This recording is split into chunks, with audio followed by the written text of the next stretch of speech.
Hey everyone, and welcome to the first ever episode of the Canadian Real Estate Revolution podcast. And for the first episode, I'll be interviewing the great Ron McIntosh. For those of you who don't know Ron has been in the real estate industry for 30 years. He was a manager at Century 21, where he'd recruited over 300 agents. He's been a real estate mentor, a real estate coach. He was a managing partner at a Royal LePage franchise. And most recently, he's one of the co-founders and the president of KIC Realty. This is the brokerage that is making a lot of noise in the Canadian real estate landscape. This was a great interview. We get into everything from his roots, starting putting up signs as a teenager for his dad's real estate business, all the way through to the conversations and the inception of KIC Realty. This was a great one. Check it out.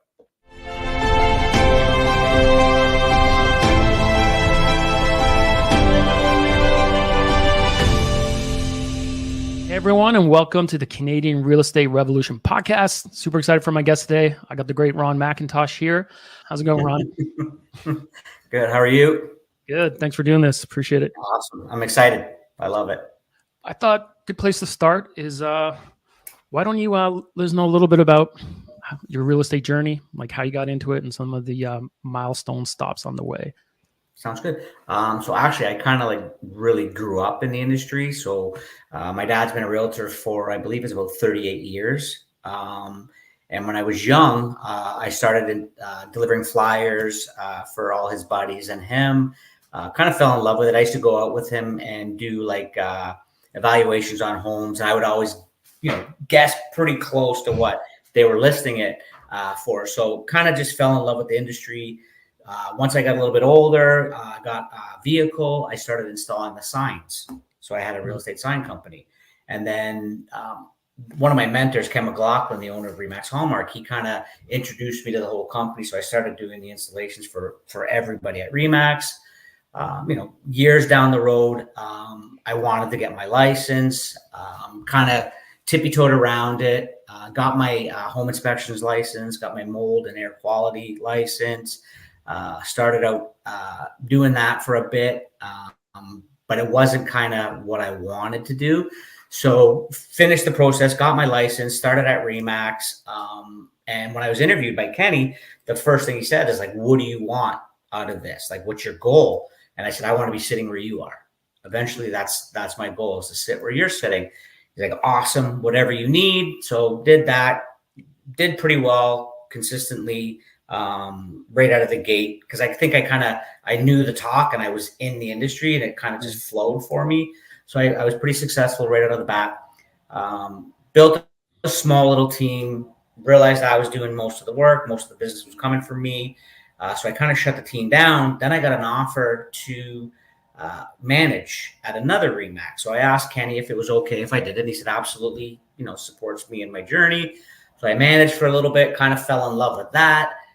Looked at opening my own RE/MAX franchise. So I met with the leaders there. They ended up talking me into, rather than building my own, why don't I buy an existing one, rather than going through the pain of trying to grow it and all that kind of stuff. So went through that process. It didn't work out because it just wasn't what I thought it was going to be. So I didn't end up following through on the deal. I got recruited by Century 21, managed there for 3.5 years, I believe, and recruited over 300 agents for the brokerage. Again, I loved it. I wanted more. The opportunity wasn't really there. So I was recruited again by Royal LePage, and I was offered a joint venture to be a 50% owner of Royal LePage franchise office in York region. Again, wasn't all that I thought it was. Just something was missing. So then I found the new model and I went to our former brokerage. I fell in love with the new model. I'm like, this is the future of real estate. But it wasn't ran very Canadian-ish, I guess you could say. Yeah. And it just, a lot of our guys that we brought in with us in our network just were saying we wish they would do things this way or that way. And it just wasn't happening. So, one of the former leaders at EXP, Deb Plyman, and I got together and we were actually going to sit on the board of directors for another company.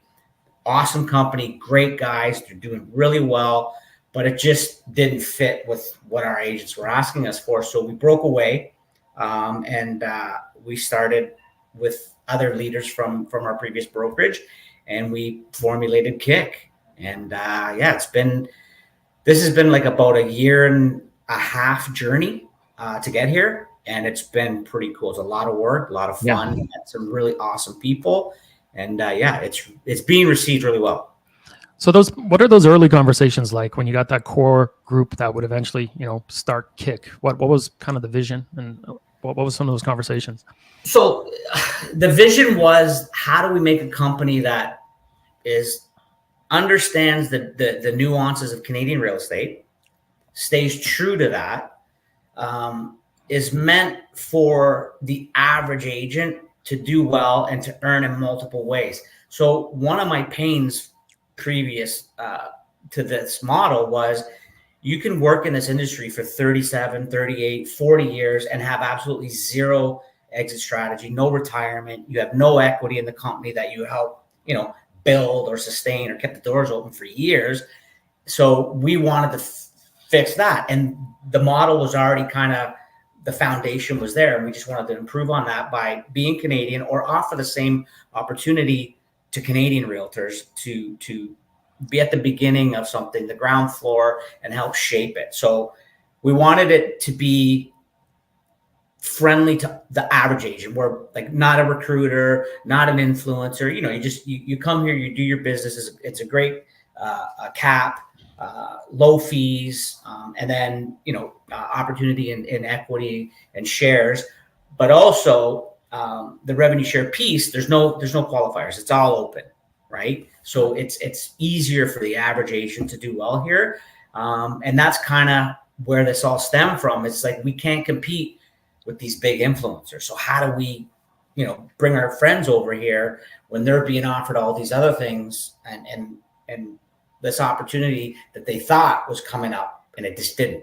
So that's kind of how KIC was formulated, to make sure that it was friendly to Canadian and also user friendly for all realtors, if that makes sense. No. And if you don't mind, I'm just going to unpack just a little bit of that. So first, if anyone watching that's even a little bit new to the industry, your traditional realtor gets paid usually the one way through their commission splits, right? So when you're talking about multiple revenue streams, the additional streams are the revenue share, which we can get into in a second. And then the other opportunity, which, man, I don't know how people can sleep on this, but is the stock opportunity, especially getting in at a ground level on a company that's grown so fast. Everyone says we'll say it, with EXP and these other companies, imagine being at the ground level. Just imagine. Well, we're at the ground level and everything's coming together. So the first part is multiple ways of paying agents. But I don't know if you found this. I find most agents aren't great with money. There's some are, they're building for the future. You got top producers, as they say, they're on that treadmill, and it's great. They're doing 40, 50, 60, 70 deals, making lots of income. But yeah, what happens when you jump off the hamster wheel, right? Yeah. I'm sure you have a percentage that invest and have an exit strategy, but I'd say vast majority don't. Yeah. So what you're trying to do here with KIC is you got the revenue, a revenue share program, but also the stock to build wealth and ownership in a company. So let's jump into the rev share first. So break down how the rev share model works.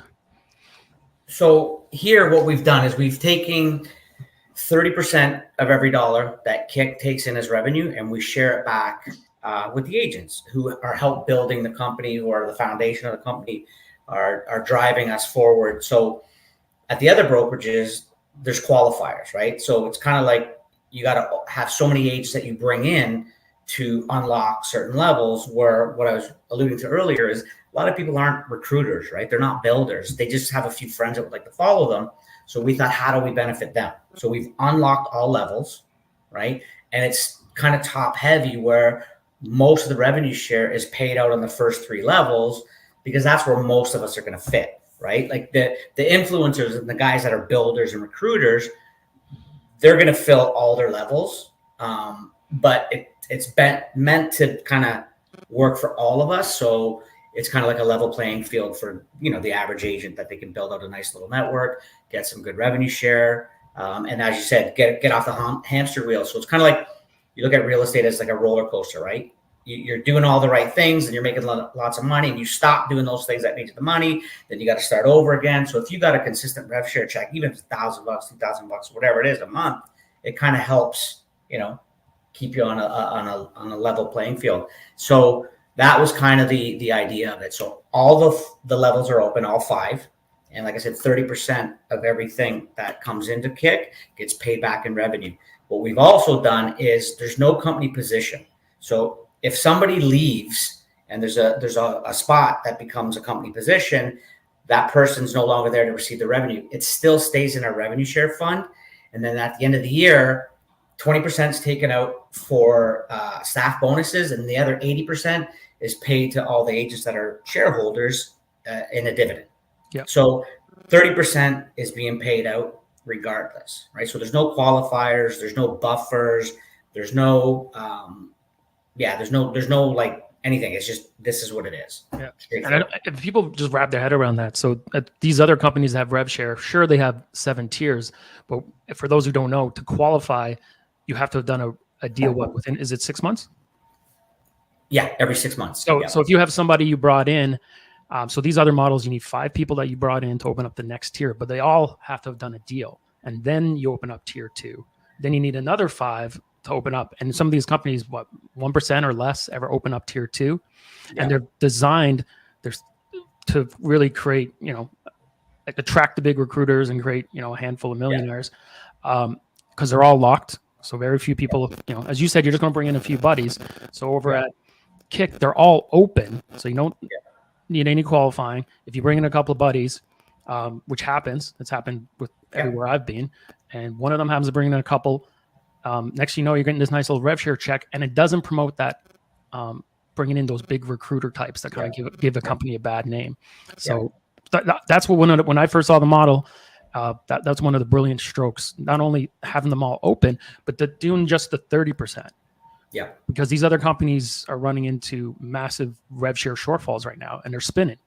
Yeah, right. And it was okay when rev share wasn't really a thing, but as rev share becomes more and more commonplace, these companies aren't going to be able to compete with a model like KIC that is actually built, to spread the wealth to the average agent versus 0.001% of the company doing really well and everybody else not so much. Yeah, I think it's only I think it's 12%. Somewhere around that number, 12% that actually get a consistent rev share check every month. Right. Yeah. So it's not a huge number. So that's why I'm saying, like, how can we build a model that benefits more of us than just, the elite 30, 40, 50? Because some of those brokerages, like you said, it's like very small percentage has all the levels open. Right. Yeah. So it's not great for the average agent. Like, don't get me wrong, those models are awesome. And I think this model is the future. And I've heard rumors that some of the traditional models are actually reaching out to consultants to try and figure out how to adopt this kind of model within their system, which is going to be very difficult, I think. Yeah. When you got all that bricks and mortar and all that overhead, it's like, how do you then add a rev share model to agents? Like, where's the money? Very hard to pivot, right? Like, I mean, Gary Keller, this is his vision, right? With the profit sharing. So this, and then EXP kind of improved on that.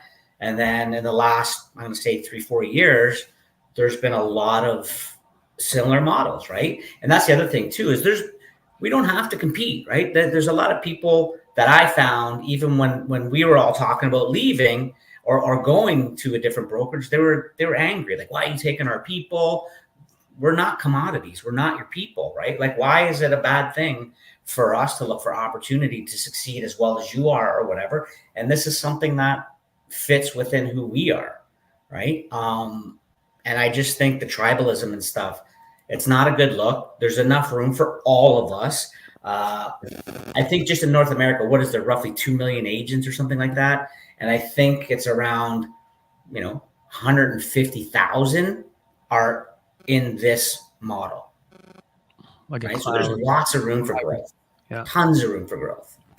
Yeah, and an interesting number, and this was from the great Mark McLean, I believe about in and around 25% of people in Alberta are on a rev share model.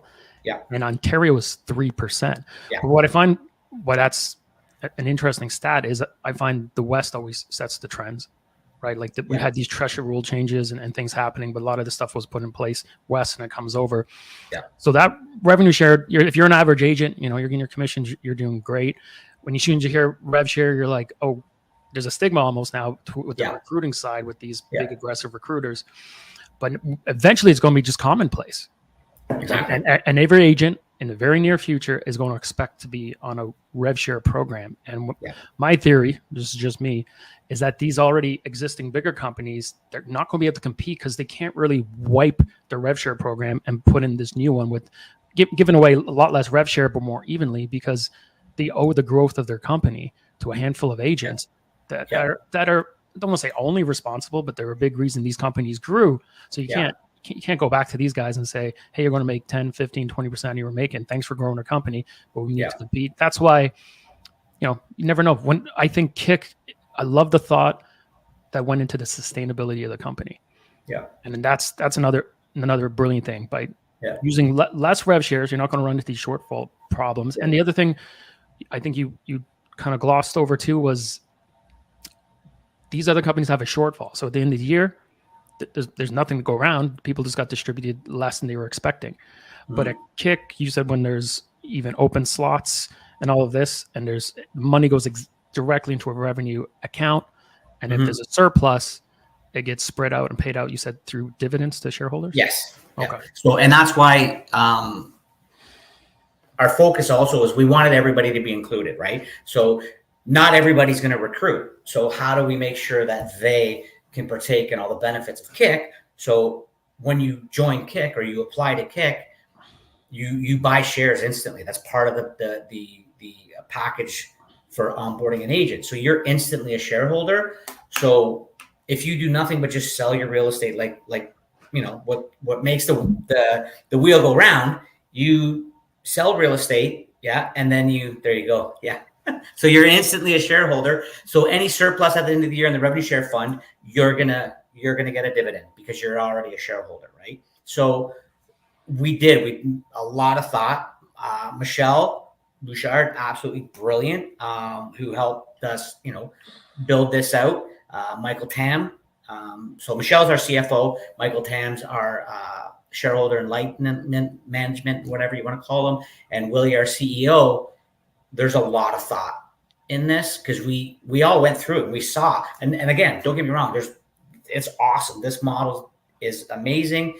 All these companies are doing really well. It just didn't fit with what we wanted and what we expected, right? So we wanted to help more people. And even again, like you said earlier, there's kind of this stigma in this revenue share model, but it's frustrating in some points where people say, oh, no, I don't want, that's like it's MLM or it's the pyramid or whatever.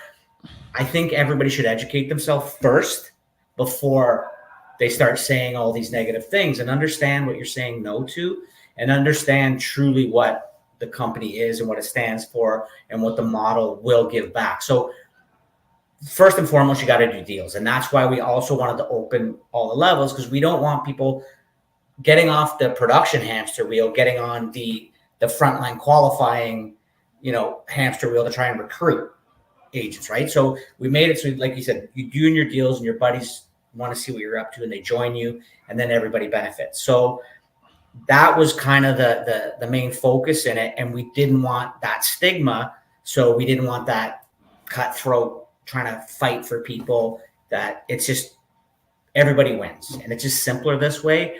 And again, we want people to understand what they're saying no to. So just learn about it, because going back to what you said earlier, coming from management, and I recruited a lot of agents, the conversations I was having before was, what's my monthly bill?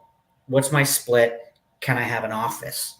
Those were the main questions. And then training and events. Now the conversations are, what's my revenue share look like? What's my cap? What's my split? Is there any equity opportunities?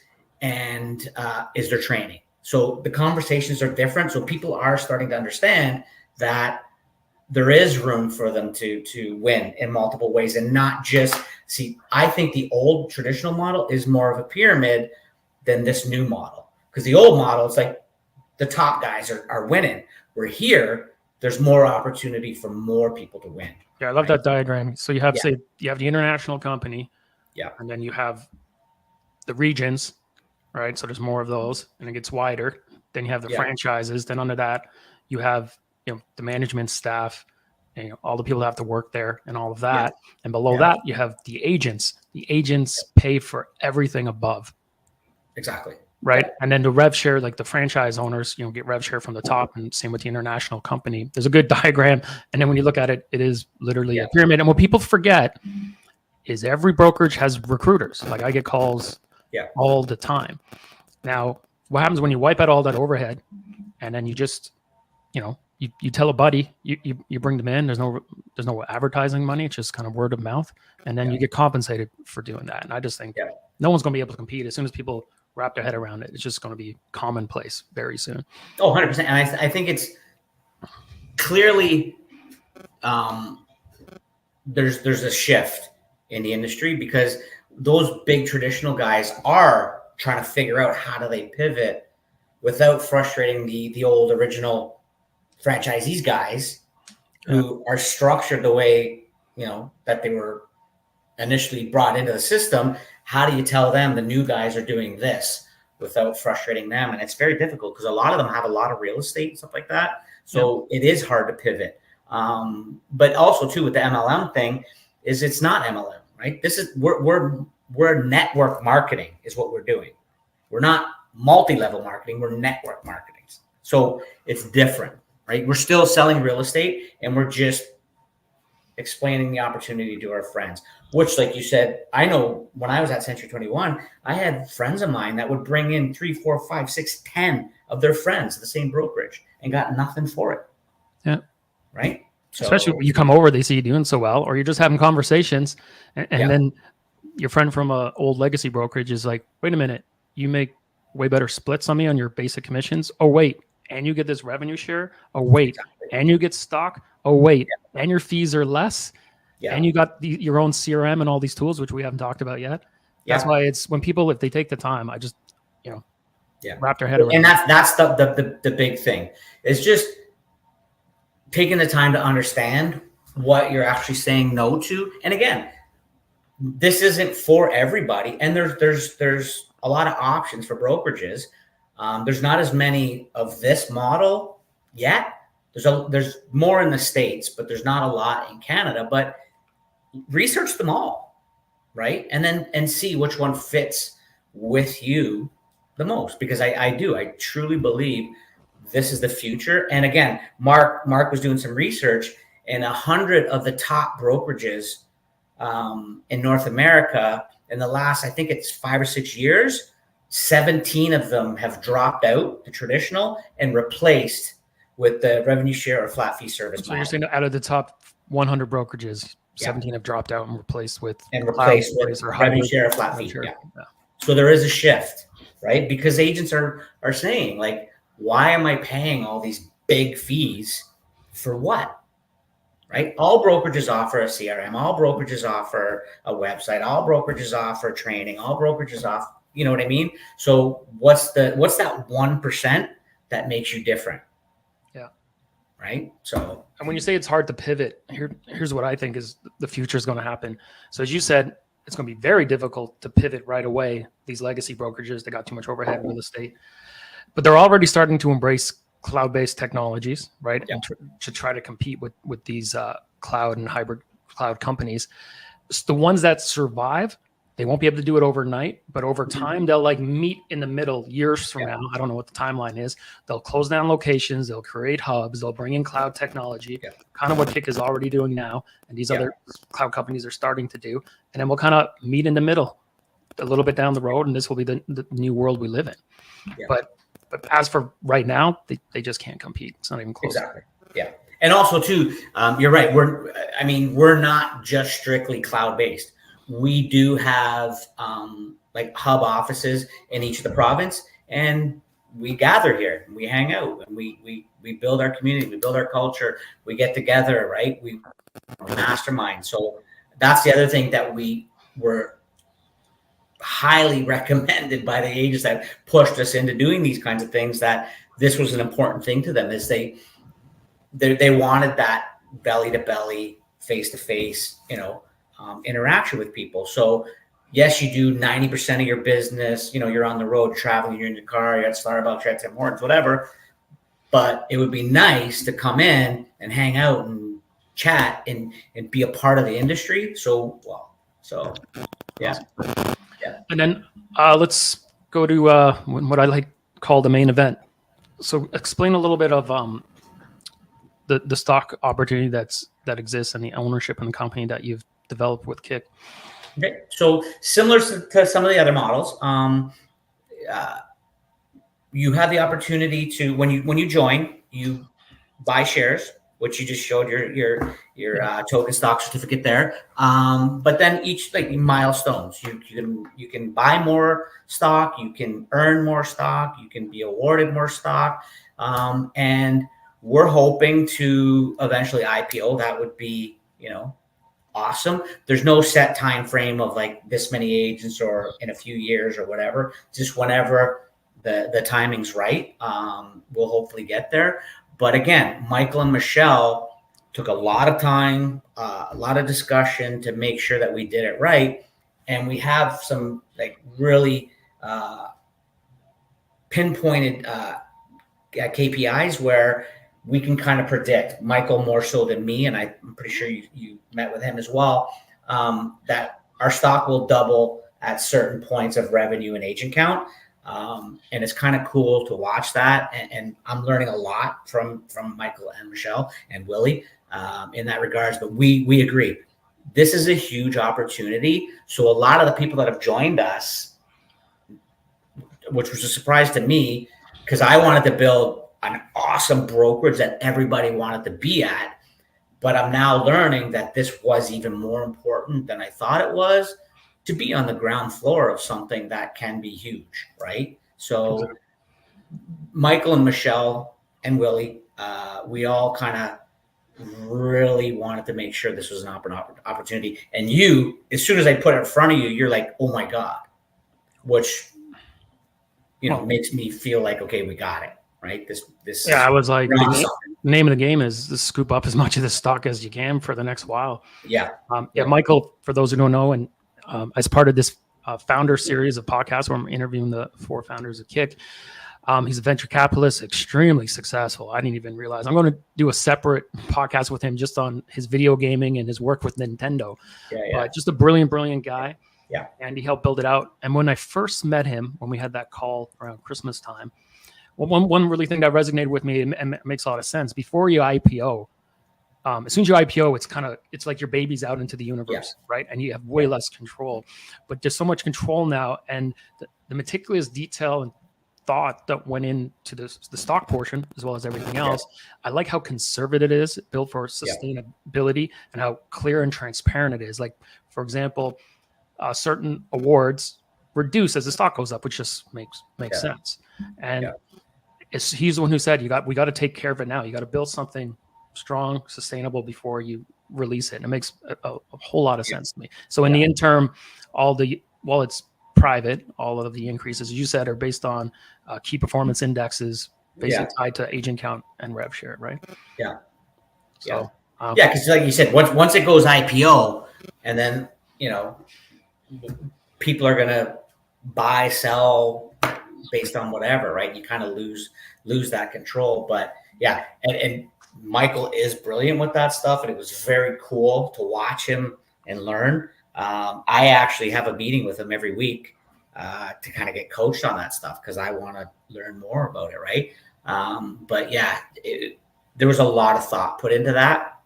And like you said, things do reduce over time. So it was kind of exciting to bring on guys like yourself because we were very purposeful in who we invited at the beginning to be a part of this because we want a strong foundation. We want people to believe what we believe and help push this forward, and they should be rewarded. So that's also why we had the private placement. And what that is anybody that kind of came in early, we had a certain amount of packages per province to have them buy shares. We had a limited amount per province, and we afforded that opportunity to guys that came in early. So like you said, it's a race to get as much stock as you can.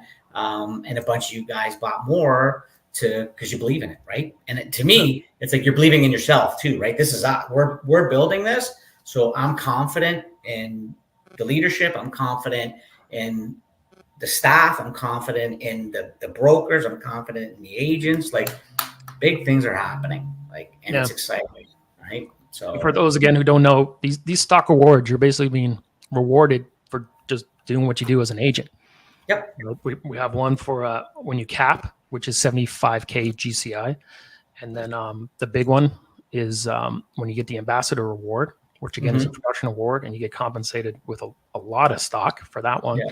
And then if you bring an agent in, there's a one time when they do their first deal, and then if they're part of your team, I think, and then they cap every year. I love that one because you're incentivized to helping the people underneath. Well, that's so a lot of the other models, how they kind of attracted the teams was to have lower caps, and if you have these big teams, you could bring on a bunch of people, lower the cap, but that's not the company's not really generating revenue. All you're doing is just facilitating the team to have as many guys as they can get, but that's not sustainable in our eyes. So what we did is you can bring these guys on your team, but we want you to help these guys be successful. So as a team leader, if any of your team members cap, the team leader also gets stock awards. So the team member is going to get stock awards for capping, but the team leader is going to get stock awards for helping them cap. Right? Because we're focused on production. Again, the former company, when I left, I was under the impression that my stock awards, which were vesting, I would still get because it was held with a third party. I earned them for bringing people into the company, for hitting milestones.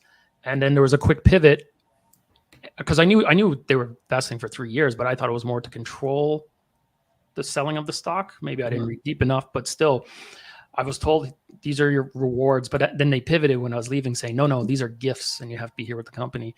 And I like that over at KIC is while we're still private, obviously you can't trade openly because they're still private, but you can pick up these awards. Again, these are just things you're getting for just doing what you do. And then if for some reason you did want to go, and the company will buy the stock off you at a 25%. I don't even think it's that. I think it's 15 or 20%. Yeah.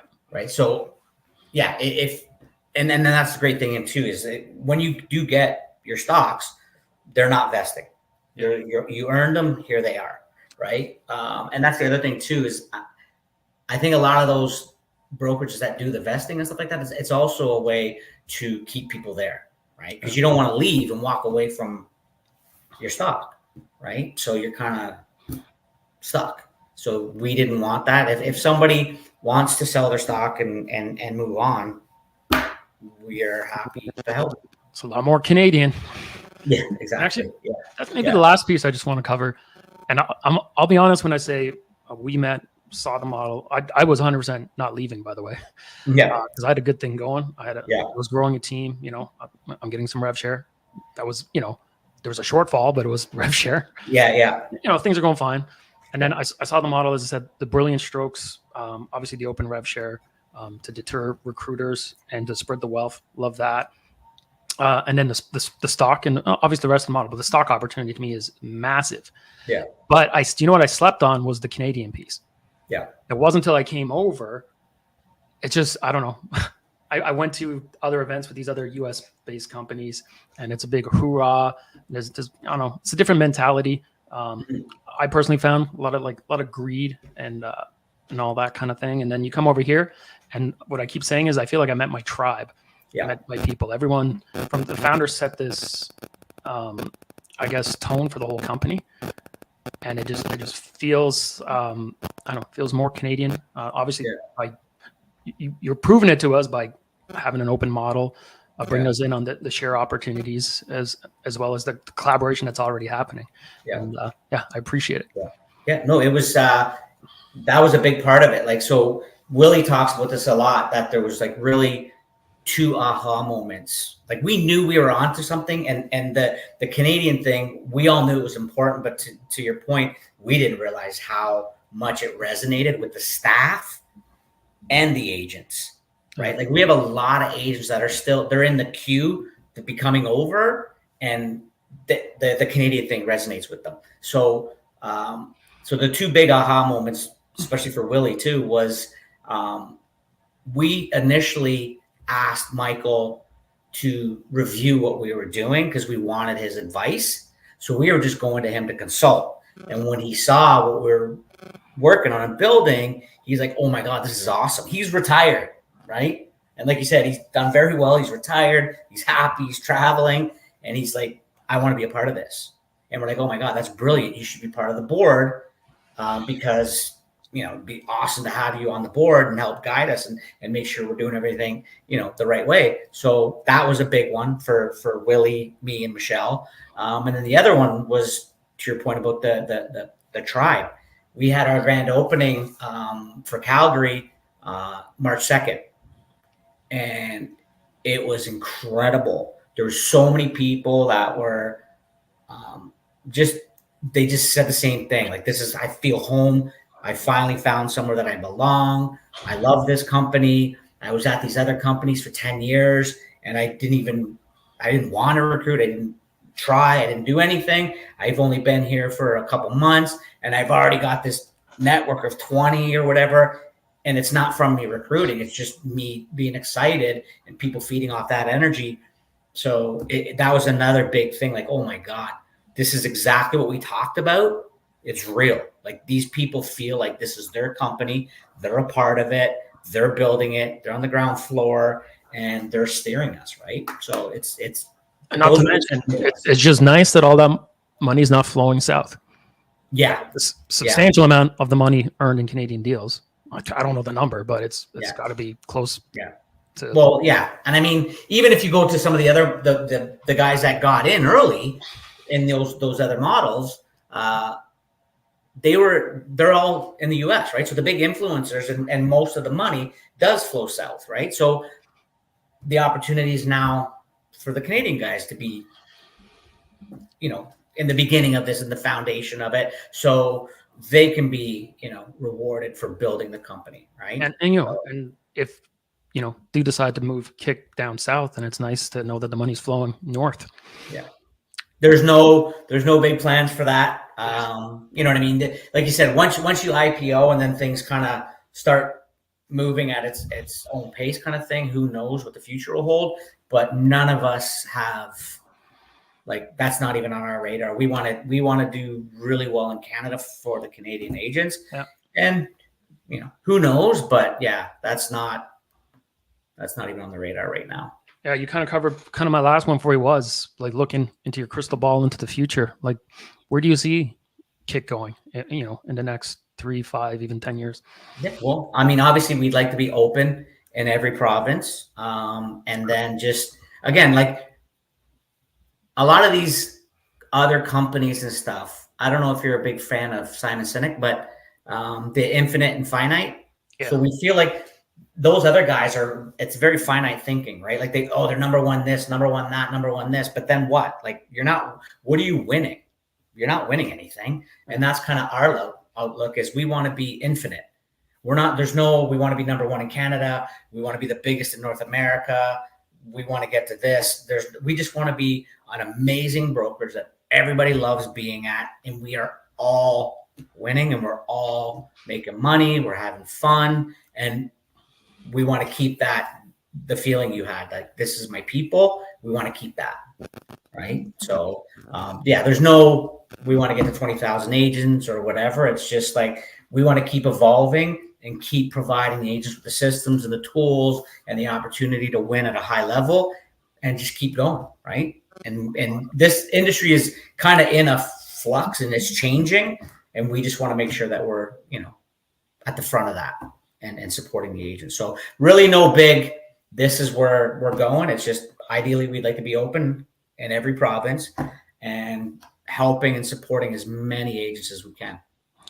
Love it. I'm all in. Perfect. Give me all the Kool-Aid. Yeah. Me all right, too. Ron, yeah. Really appreciate you doing this. Anytime. Looking forward to, you know, continue to help you grow the company and work together. Awesome. All the best. You too.